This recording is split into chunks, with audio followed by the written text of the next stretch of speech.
Salut à tous, on se rejoint aujourd'hui pour une nouvelle vidéo de test avec un smartphone chinois pour pas changer, j'ai envie de dire, le Meigu S9. Alors pour la petite histoire, parce qu'il y a une petite histoire derrière ce téléphone, c'est qu'en fait, bon, j'ai une liste, voilà, je fais tous les sites que je connais et hop, tous les jours, je regarde un peu 2 fois par jour un peu ce qui a sorti et je note sur mon petit calepin, enfin sur mon téléphone, les téléphones à faire que je trouve intéressants à faire. Donc le Meigu S9 faisait partie de la liste.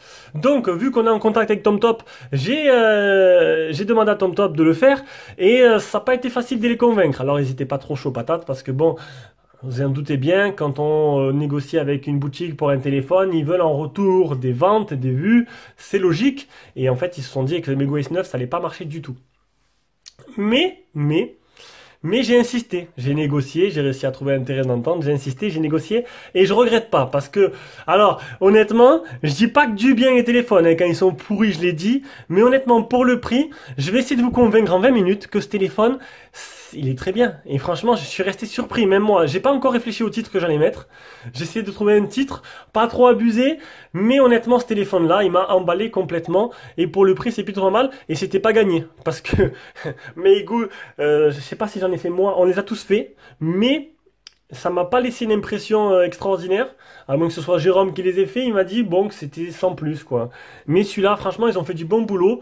Mais c'est vrai qu'en ce moment les Chinois ils sortent pas trop. Les petites marques comme ça, elles ont un peu arrêté. À un moment ils étaient à fond, ils sortaient plein de téléphones. Et là, c'est vrai que ils ont vachement ralenti. Alors peut-être qu'ils se sont dit la qualité avant que la quantité. Et je pense qu'avec lui, on sera servi. Donc, c'est un smartphone qui vient de chez TomTop. Je vous mets un petit lien d'achat en dessous de la vidéo. Donc, si je vous ai convaincu, vous pouvez passer par ce lien. Il est pas cher sur TomTop. C'est une boutique qui généralement ils font des prix planchers. Donc, c'est plutôt pas mal. Ça change. Alors, si vous aimez nos vidéos, vous en voulez toujours plus, je vous rappelle, vous pouvez mettre un simple pouce bleu ou partager aussi. Vous pouvez vous abonner aussi pour ne rien rater des futures vidéos, puisqu'on on fait 3 téléphones par semaine en test. Moi 2, Jérôme il en fait un quand il a le temps. Voilà, normalement là j'en ai mis, ouais, cette semaine il y en avait 3 ou 4 hein, en ligne, c'est plutôt pas mal je trouve. Hein. Même plus que bien.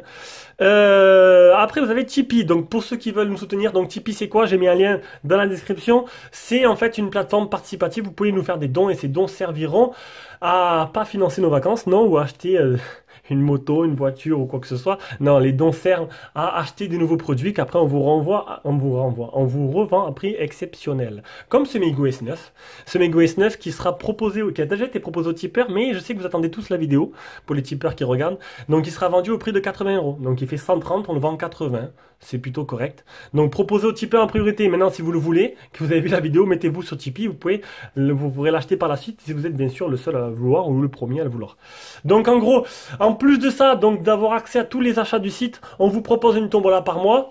Et le mois prochain, c'est Noël et j'ai décidé d'être gentil. Et voilà, et de vous gâter. Vous verrez ça. Je pense qu'il y aura plusieurs gagnants pour la tombola avec plusieurs lots à gagner.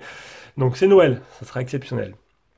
Voilà, allez, on continue donc, on va faire directement, je pense, le contenu de la boîte. Donc vous pouvez voir, il y a le petit trombone ici, il y a un film supplémentaire qui est donné avec, on a une coque en silicone souple, donc la boîte, le chargeur qui est c'est marqué 5 volts 2 ampères, et le câble d'alimentation type C. Et oui, ils ont mis du type C dessus, c'est plutôt pas mal. Allez, on va passer maintenant au téléphone. Donc le téléphone, dimension 74 sur 153 sur 9 mm d'épaisseur pour un poids de 186 grammes, qui n'est pas super lourd. Je l'ai pesé moi-même, parce que le poids sur des spécifications, il n'y était pas. Il existe en noir, en bleu et en rouge, il est fait de métal et de verre. À l'avant, on a un écran de type IPS en 6,18 pouces, de résolution 2246 x 1080, et la surface totale prend 85,27% de la surface totale du téléphone. Il n'y a pas de LED de notification. Donc, on peut voir que attendez, hop, je vais augmenter un peu la luminosité pendant que j'ai oublié de mettre PUBG, donc je le télécharge. Alors, vous pouvez voir que niveau optimisation, donc ça ressemble beaucoup à ce que fait Xiaomi avec son Mi 8, donc une grosse encoche avec la reconnaissance faciale intégrée, des bords qui sont pas trop mal, et le menton juste en bas. Donc un téléphone qui est plutôt pas mal optimisé. Voilà, j'ai enlevé l'adaptation luminosité parce que ça changeait trop. On peut même augmenter encore la luminosité sans vous éblouir. Voilà. Donc, un téléphone qui est vraiment très joli. Honnêtement, il est super joli. La face avant est bien optimisée, c'est joli. On a l'impression d'avoir un Xiaomi Mi 8 en le regardant comme ça. Et ce que j'ai aimé aussi, c'est entre l'écran, entre la vitre et le LCD, il n'y a vraiment pas beaucoup d'espace. C'est comme ça doit être un IPS de type OGS. Et donc, du coup, One Glass Screen C. Et en gros, franchement, c'est super agréable. Vous verrez après, voilà, je suis vraiment impressionné par la qualité de ce Meigu. Voilà, ils ont fait un truc plutôt intéressant pour une petite marque comme ça. En dessous, on a le port type C. C'est bien, on aurait pu être sur l'USB. Non, ils sont le port type C, le micro USB. On est sur le port type C, on a le haut-parleur. Sur le côté gauche, on a le tiroir SIM. Bien sûr, j'ai oublié de sortir le petit trombone. Voilà, trombone que je viens de récupérer. Alors, on ouvre le tiroir SIM. Dans ce tiroir SIM, on trouvera une micro SD. Ou une micro SD, ou deux micro SD, ou une micro SD, une carte SD. Donc qui se met à l'envers. Voilà, clac. Sur le côté droit, le bouton power, bouton volume plus moins. Et on retrouvera à l'arrière une coque plutôt jolie avec un effet plutôt sympa, un dégradé de bleu. Franchement joli. Voilà, on peut voir un peu. C'est plutôt pas mal. Le capteur d'empreinte et le double appareil photo. Quand tu voudras bien faire la mise au point, voilà, double appareil photo qui ressort légèrement de la coque arrière. Alors j'ai oublié de parler de la face avant. Donc la face avant, on a une reconnaissance faciale qu'on va tester maintenant. Donc pour vous montrer, je vais poser le téléphone comme ça. Je vais juste appuyer là. Clac, et voilà. Vous avez vu? Reconnaissance faciale qui est plutôt rapide. Donc reconnaissance faciale avec un appareil photo 5 mégapixels à l'avant. Et voilà, pas de provenance pour l'appareil photo avant et arrière. Pour l'appareil photo arrière, on a du 13 mégas en 2.2 associé à du 5 mégas. À l'intérieur de la bête, on a du Mediatek, un MT6750T associé à un Mali T860. Il existe qu'en 4 32 Go. Et la batterie fait 5000 mAh. Grosse batterie, mais il n'est pas super lourd et pas super épais. Un Bluetooth 4.0 et pour les bandes 4G, il n'y a pas la B28.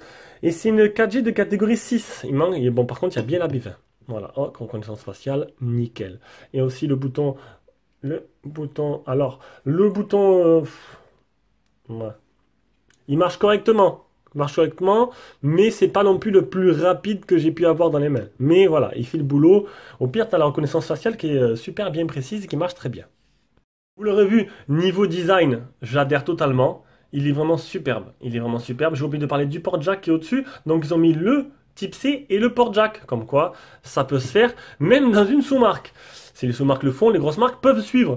Donc, niveau de l'écran. Donc déjà, hop, je vais cacher les boutons pour vous montrer. Waouh, c'est beau, hein, c'est beau comme ça, full screen. Il n'y a pas les gestures, hein, ça c'est dommage, mais bon. Niveau de l'écran, donc, un écran simplement magnifique. Voilà, franchement, j'ai rien à dire. C'est beau, c'est optimisé, ça réagit bien. Alors, belle optimisation, honnêtement, il n'y a pas de retard tactile. L'écran, rien à dire, je peux en dire que du bien. Par contre, le multitouche, c'est un 5 touches, on le verra juste après dans les captures d'écran. Je vais vous montrer un peu vite fait, hop, les photos réelles. Donc l'écran, je le répète, c'est un 6,18 pouces de type IPS en 2246 x 1080 et la surface c'est 85,27% de la surface totale du téléphone. Et je le répète aussi, il manque la LED de notification. C'est vraiment dommage, surtout que l'encoche, elle est quand même assez grosse. Ils auraient pu nous mettre la LED. En plus, ça c'est le petit truc qui manque et ça c'est vraiment dommage. On va passer maintenant à la partie logicielle. Partie logicielle, on va tester maintenant directement le OTG. On va voir si le téléphone... Voilà, donc le téléphone il fait bien OTG. Donc niveau optimisation, donc partie logicielle, on est sur... alors ils sont plus chiés, voilà, ça c'est plutôt... désolé d'être grossier, ils s'embêtent plus. Hein, tous les constructeurs, soit Cubo, P20, toutes les marques, et il est fourni les pas, que je sais plus, il y en a certains qui ont voulu faire leur launcher à eux. Leur interface personnalisée. Là non, c'est interface Google et c'est pas plus mal que ça parce que du coup c'est super fluide, c'est super réactif, ça réagit très bien.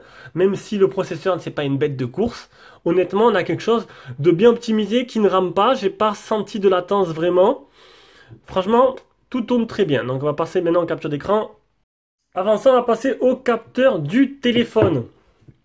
Donc l'accéléromètre, le gyroscope, le champ magnétique, la boussole, le capteur de lumière, le capteur de proximité qui marche très bien. Le capteur d'empreinte, on l'a fait juste avant. On va maintenant passer aux captures d'écran pour vous montrer un peu ce que j'ai, ce que le téléphone dans le ventre. Donc niveau du Antutu 54 364, voilà, donc c'est du milieu de gamme. Il ne faudra pas s'attendre à des miracles. 5 touches pour la partie écran. Test de stress, il n'a pas marché. On est bloqué, resté bloqué, mais bon, ce processeur ne change pas trop. 3234 pour les Geekbench, le deuxième Geekbench, le troisième Geekbench. Ah, je l'ai fait en 2 fois. Le PC Mark 3753, le Google Widevine en L3, c'est-à-dire que Molotov, Netflix, Amazon et toute la clique ne sera pas en HD. Voilà. Bon, après, sur un téléphone comme ça pose pas de problème. Hein. Les SD Bench, vitesse d'écriture et de lecture de la RAM et de la mémoire interne. L'éclairage nocturne qui vous permettra, on va peut-être faire comme ça, voilà, histoire que vous voyez mieux, qui vous permettra d'avoir une teinte rougeâtre sur l'écran qui vous reposera les yeux avant de dormir et pas vous empêchera de dormir. Le GPS test 17/23, 2 mètres de marche, c'est excellent. Les options qui sont données au capteur d'empreinte, donc répondre au téléphone, changer de prendre une photo, etc., etc. On peut modifier la navigation barre, on peut juste la cacher ou intervertir les boutons. 3 doigts pour prendre les captures d'écran. Pour tourner le téléphone, pour changer pour couper la sonnerie et mettre le téléphone à l'oreille pour répondre. Il y a aussi non-touch opération et sleep screen mode. Bon, je vais aller voir, il n'y a vraiment rien de trop intéressant. Alors, mettre comme ça. Donc niveau mise à jour, j'en ai pas eu encore. On est bien sur le MeigOS 9 en version Android 8.1.0. La batterie qui est de 5000 mAh que j'ai mesuré à 4622, ce qui est plutôt pas mal, qui correspond à peu près à ce qui est donné. Netflix marche très bien.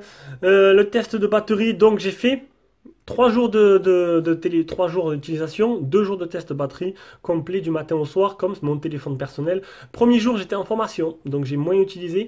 J'ai utilisé 43% en une journée avec 2h14 sur le téléphone et 15 minutes d'appel. Deuxième jour où j'ai plus utilisé, 58% en 14 heures avec 2h55 sur le téléphone et 5 minutes d'appel. Donc en gros c'est un téléphone qui doit vous faire 2 jours. Voilà, suivant l'utilisation, il vous fait 2 jours, un peu moins pour la deuxième journée parce que je l'ai un peu plus utilisé. Donc en gros il devrait atteindre les 2 jours si vous optimisez bien votre utilisation. Ça veut rien dire mais bon. Et l'anti-malware, il est clean, pas de malware qui infecte la ROM. Allez, on se retrouve sur PUBG mobile qui tourne en performance basse. Alors le problème c'est que je suis obligé toujours de tourner en 4G parce que le Wi-Fi n'est pas assez puissant. Oh là, si je commence à me faire tuer alors même que je viens d'atterrir. Donc on peut voir que voilà, le jeu, bon, les graphismes sont plutôt corrects. Après je pense honnêtement que voilà, c'est pas non plus un téléphone qui est fait pour des gros jeux comme ça. Ça lag un peu, il y a quelques ralentissements. Est-ce que c'est dû au Wi-Fi ou est-ce que c'est dû à mon réseau ou tout simplement à la partie graphique du téléphone et j'ai pas fait long feu. Non, ce ne sera pas un téléphone qui sera fait pour jouer à ce genre de jeu. Donc que ce soit Fortnite ou PUBG. Ça devrait tourner, mais je pense pas que ça tournerait de façon optimale. Hein, je vais pas vous mentir. Niveau jeu, c'est pas non plus. Ce sera pas un monstre. Il faudra tourner la plupart des jeux, mais pas tous. Hein. Voilà, un jeu comme PUBG risque d'avoir quelques ralentissements. On passe à la partie photo. Donc déjà, le logiciel photo, donc vidéo, photo, beauté visage, SLR, panoramique. Hop. Donc ça, le logiciel photo, il est plutôt complet. Au-dessus, on a le flash, le mode HDR, les petits filtres. Filtres colorés. Tac, on peut choisir les filtres. Hop, on a fermé les filtres. On remet. Alors, en photo, les paramètres, on est dessus. Moi, je me suis mis en 16 neuvième, en 13 mégapixels. On peut monter, descendre, suivant. On peut mettre en 4 tiers 13 mégapixels. Donc 16 neuvième, 13 mégapixels, c'est plutôt pas mal. Qualité vidéo, on est jusqu'au Full HD maximum. Donc après, donc je vous l'ai dit, je voulais pas la provenance des objectifs de l'appareil photo. Je vais vous mettre toutes les photos que j'ai prises dès à présent. On reviendra juste après en mode selfie, comme d'habitude, pour voir un peu la qualité en même temps. Et on pourra un peu se faire un point sur la partie photo.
Bon, mise au point automatique, un peu longuette peut-être.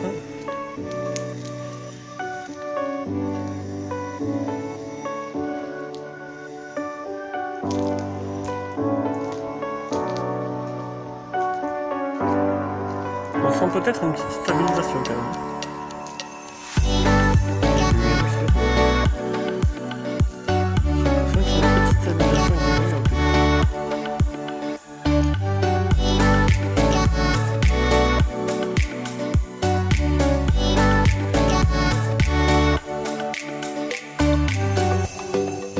Oula. Alors en photo autant ça allait, mais là il y a beaucoup trop de lumière. Tac. Alors. On va se mettre comme ça. Donc, on peut voir que je me filme avec la caméra. C'est bizarre parce que j'ai pris une photo, il n'y avait pas autant de lumière. Là je suis tout, je suis tout brûlé là. Donc en gros, on peut voir que le selfie avant, on va essayer de voir. Ah, c'est beaucoup mieux. C'est beaucoup mieux, c'est qu'il est vachement ébloui par la lumière. C'est dommage, on va éteindre ça. Voilà. Donc on peut voir que la caméra frontale se débrouille plutôt pas trop mal. Alors niveau qualité photo, en bonne condition... Bon, caméra frontale finalement c'est pas exceptionnel. Donc en bonne condition, le téléphone arrive à faire de très très jolies photos, assez détaillées. J'ai été surpris par la qualité photo en plein jour. Encore une fois, en plein jour. De nuit, ah oui, de nuit aussi. De nuit, la photo de nuit, elle est propre. Elle est lisse, elle est propre, ça bave pas, et ça, c'est vraiment rare à ce niveau de téléphone. Non, c'est vrai, c'est pas mal. La photo de nuit est propre. Là, maintenant, en vidéo, je trouve qu'en vidéo de nuit, ça passe. Et de journée, ça passe aussi, même si l'autofocus, il est un peu long à se faire la mise au point. Mais sinon, ça va. On va dire que je ne m'attendais pas tant de qualité d'un téléphone comme ce Meigo S9. Et j'étais plutôt surpris par cette qualité-là. Maintenant, vous me dites ce que vous en pensez. Par contre, voilà, le flash, il est inexistant. Le flash, vous avez vu de nuit dans la salle de bain, on n'y voit rien, pas grand-chose. Donc le flash est là juste pour faire beau. On peut pas tout avoir. On va passer à la partie audio, donc déjà la qualité des communications qui est bonne. Voilà, j'ai assez appelé pour faire un petit retour là-dessus. Non, je trouve que la qualité de communication est pas trop mal. Hein. Là-dessus, il n'y a pas de souci. Le haut-parleur on entend bien, on vous entend bien, la qualité est plutôt correcte. On va maintenant passer au son avec le haut-parleur.